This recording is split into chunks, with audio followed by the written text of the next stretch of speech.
Morning students, class 10th के सभी छात्रों को सुप्रभात। माँ कल्याणिका पब्लिक स्कूल से मैं इनके शर्मा, आपका हिंदी शिक्षक।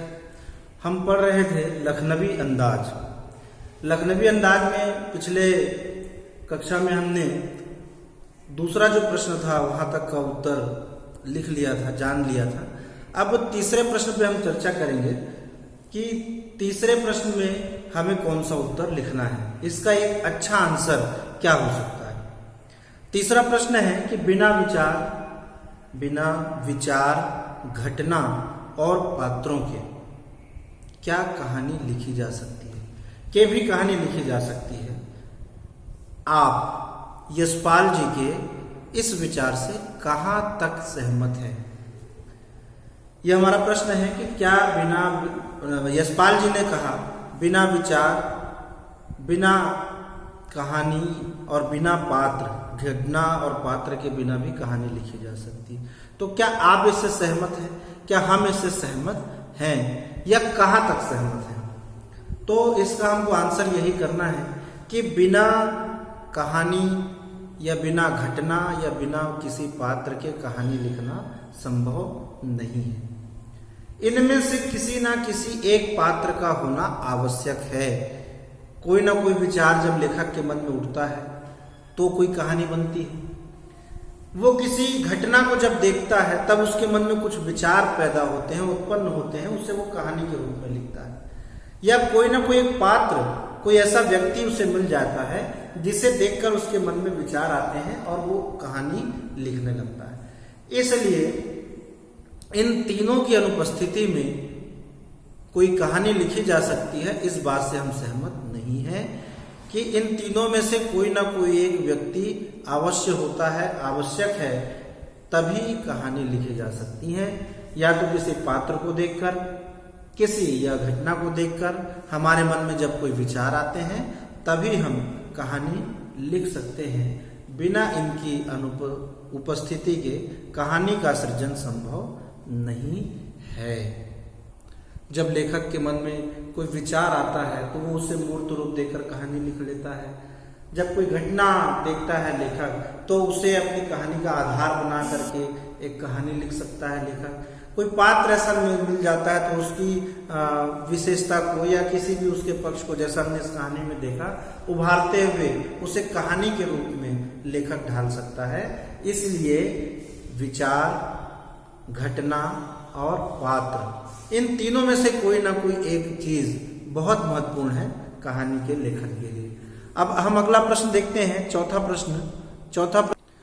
प्रश्न हमसे पूछा जा रहा है कि इस कहानी को, ये जो लेखक ने लिखा है लखनवी अंदाज, लेखक ने अपने अनुसार इस कहानी को एक शीर्षक दिया है, एक नाम दिया है, और हम इस कहानी को पढ़कर और कौन सा शीर्षक दे सकते हैं। तो हमारे अनुसार हम इस कहानी को दिखावटी रईसी या फिर रईस मानसिकता,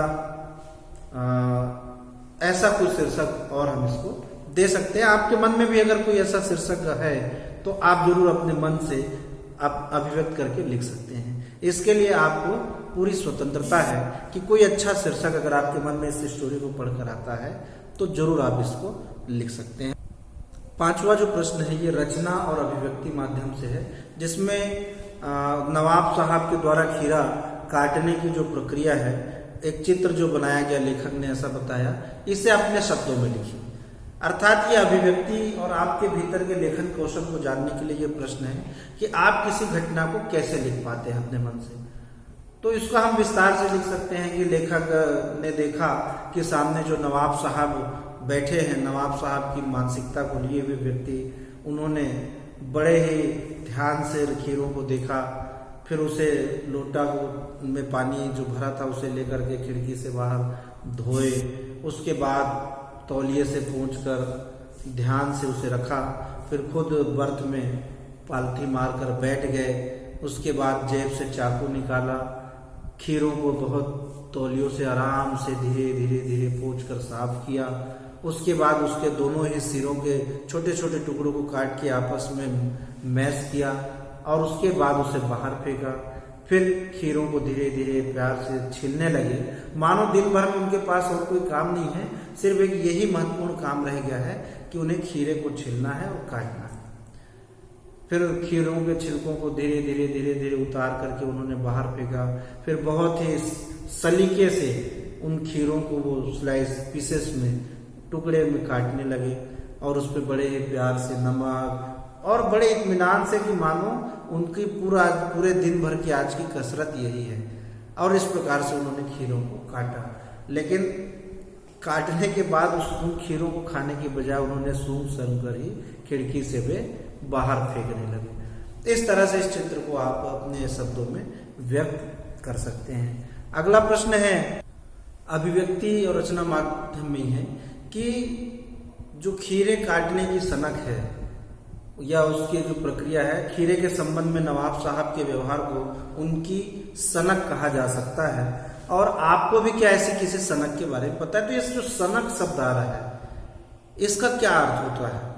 आपको भी कुछ ऐसे अगर सनक के बारे में मालूम है तो लिखिए। ऐसा प्रश्न का उत्तर हमको लिखना है। तो सनक का अर्थ होता है एक तरह की जिद, एक तरह का सनकीपन कि मैं ये करके रहूंगा, भले वो काम कैसा भी हो, उसको किए बिना नहीं छोड़ूंगा। ये जो जिद्दीपन है, इसे ही सनक कहा जाता है। तो जो नवाब प्रवृत्ति के लोग होते हैं, उनके मन में एक जिद्दीपन होता है कि नहीं, मैं ऐसा हूं, चाहे वो काम अच्छा हो या बुरा हो, उसमें लगे रहते हैं। तो कई बार शतरंज खेल रहे हैं तो शतरंज ही खेलते रहेंगे, चाहे वो दोपहर हो गई, खाना पीना सब त्याग देंगे जब तक वो पूरा ना हो जाए, दोपहर रात शाम हो जाए, भले लाइट हो ना हो। इस तरह जो जिद्दीपन जो होता है उसे सनक कहा जाता है। पतंग उड़ा रहे हैं तो बस उड़ा ही रहे हैं। तो ऐसी कई घटनाएं हमें देखने को मिलती है, जब हमारे आसपास भी कई ऐसे सनकी लोग हमें मिल जाते हैं जो जिद्दी होते हैं। सही मायने में सनक का एक अर्थ ये जिद से भी आप ले सकते हैं। जो जिद्दी प्रवृत्ति है उसे हम सनकीपन भी कहते हैं। अगला प्रश्न जो है बहुत महत्वपूर्ण है और बहुत ही अच्छा प्रश्न है, सीखने योग्य प्रश्न है कि कोई भी सनक का अर्थ हमने जाना जिद्दीपन, तो जिद्दीपन होना या जिद्दी होना तो अच्छी बात नहीं है, हठी होना। लेकिन क्या इसका कोई पॉजिटिव व्यू भी हो सकता है, कोई सकारात्मक पक्ष भी हो सकता है? ये हमसे पूछा गया है। और निश्चित तौर पर 9th-10th लेवल पे अभिव्यक्ति के रूप में ऐसे क्वेश्चन आना बहुत अच्छी बात है, जिसके प्रश्न के बारे में हम उत्तर सोचने के लिए विवश हो जाते हैं, अपने दिमागी घोड़ों को दौड़ाना पड़ता है। जी हाँ, पूरी तरह से हम ये कह सकते हैं कि सनक का सकारात्मक रूप भी होता है, एक सकारात्मक पक्ष भी होता है। सनक जो है अगर किसी अच्छे काम के लिए सवार हो जाए, हमारे दिमाग में बैठ जाए, जिद हम पकड़ लें, तो उसके अच्छे परिणाम हमें मिलते हैं। चाहे हम मदन मोहन मालवीय जी की बात करें, महात्मा गांधी जी की बात करें, अपने जितने भी देशभक्तों की हम बात करें, तो उनके मन में भी एक सनक थी, एक जिद थी, भारत को हम आजाद करा कर रहे हैं। और इस सनक ने ही एक जिद्दीपन ने कि हम जब तक भारत माता आजाद नहीं हो जाती, अर्थात अंग्रेज जिस समय तक हमारे देश को छोड़कर नहीं जाते, तब तक हम संघर्ष करते रहेंगे, अंग्रेजों के खिलाफ कोई ना कोई मूवमेंट करते रहेंगे, कोई ना कोई आंदोलन चलाते रहेंगे। तो ये जो सनक थी, उसका सकारात्मक पक्ष हम आज देख पाते हैं कि अंग्रेजों को अपने अत्याचार छोड़ने पड़े, हिंदुस्तान को आजाद करना पड़ा और इस देश को छोड़ करके जाना पड़ा। तो निश्चित तौर पर सनक का एक अच्छा स्वरूप भी होता है, देखने में मिलता है, किंतु उसका सकारात्मक पक्ष, आपका उद्देश्य अच्छा होना चाहिए। इस पाठ में हमने देखा कि लेखक की ने देखा वो जो नवाब साहब थे उनकी सनक क्या थी, बस खीरे को ले दे किसी तरह प्रकार से अच्छे से काटना, मानो उनके मनोरंजन का एक साधन रहा हो, और सूंघ कर बाहर फेंक देना। ये और अजीब तरह की सनक जिसका कोई अर्थ नहीं है, केवल दिखावटीपन की लेखक मुझे देख रहा है तो वो अपने मन में ये विचार करे कि वाह क्या आदमी है भाई, ये तो बहुत विशेष व्यक्ति है, इसे खीरे खाने की भी जरूरत नहीं, बिना खाए इसका पेट भर के सूंघ के, तो ये आदमी नहीं भाई, कोई बहुत बड़ा महान व्यक्ति है। तो ये इस तरह की सनक किसी काम की नहीं, ये एक नकारात्मक पक्ष है। जबकि सनक का सकारात्मक पक्ष भी होता है, और अगर वो अच्छे वे में, अच्छे उद्देश्य के लिए अगर जिद की जाए तो वो सनक जो है अच्छी मानी जा सकती है, कई मायनों में उसे हम अच्छा कह सकते हैं। तो इस प्रकार क्षितिज भाग 2 के हमारे 12वें चैप्टर को हमने आज पढ़ा, समझा और उसके प्रश्नों के उत्तर आज हमने पूर्ण किए। हमने पहले भी आपको कहा है कि अपनी नोटबुक्स में आप सभी इस पाठ की वर्ड मीनिंग्स, शब्द संपदा जरूर लिखें, ताकि आपको भी बहुत सारे उर्दू शब्दों को जब जानना हो तो आप बता सकें, आपका शब्द ज्ञान मजबूत हो। इसलिए प्रश्नों के उत्तर हम अपने शब्द ज्ञान, शब्दार्थ लिखने के बाद लिखें। इसके बाद हम फिर अगली क्लास में मिलेंगे अगले चैप्टर के साथ। Have a nice day.